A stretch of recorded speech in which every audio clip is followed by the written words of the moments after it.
నాన్న. ఇద్దరి ప్రేమ సమానమే అయినా అమ్మకొచ్చిన పేరు ముందు నాన్నెందుకో బాగా వెనకపడ్డాడు. ఫోన్లోనూ అమ్మ పేరే, దెబ్బ తగిలినప్పుడు అమ్మ అని పిలవడే, అవసరం వచ్చినప్పుడు తప్ప మిగతా అప్పుడు గుర్తురానందుకు నాన్న ఎప్పుడైనా బాధపడ్డా ఏమో. ఇద్దరూ సమానమే అయినా పిల్లల ప్రేమను పొందడంలో తరతరాలుగా నాన్నెందుకో వెనకబడ్డాడు. అమ్మకి మాకు బీరువా నిండా రంగురంగుల చీరలు బట్టలు, నాన్న బట్టలకు దండెం కూడా నిండదు. తనని తాను పట్టించుకోవడం రాని నాన్న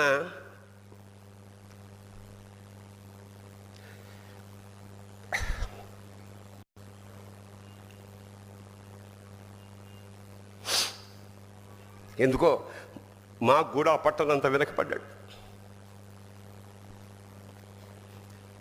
అమ్మకి అన్నో కొన్నో